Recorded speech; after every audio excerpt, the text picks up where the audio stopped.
Oceans are really, really important to us for a whole load of different reasons. They're places where we live, work and play.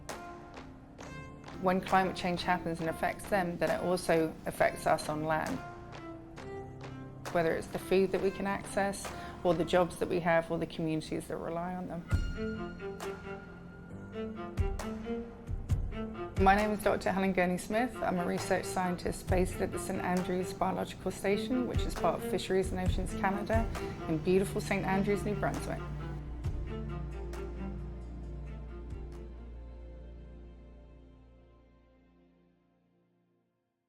So some of the big climate change impacts that we're looking at are based around global warming, ocean acidification, and also ocean deoxygenation.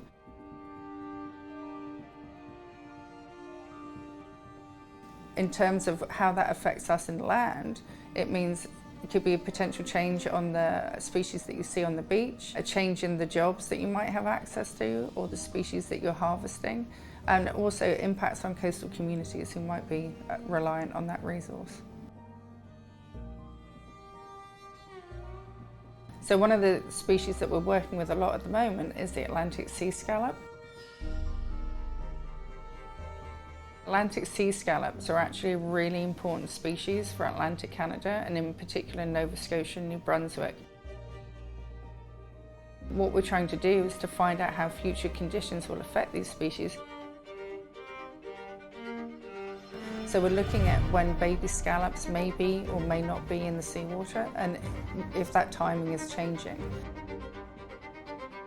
And then we do comparative studies in the lab where we're looking at how current and future conditions can affect these species.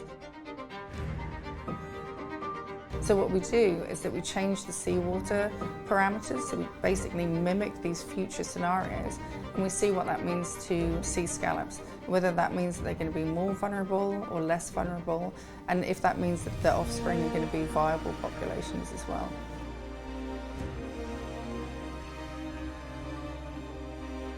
What happens with that data that we provide is that then goes into building better climate-informed fisheries management so that we can have sustainable fisheries for the future. So it really takes a massive group of us to be able to conduct the kind of research that we need to do to get the answers to the questions that we're asking. So we're all part of the problem, but we're all part of the solution, and together we can make a difference.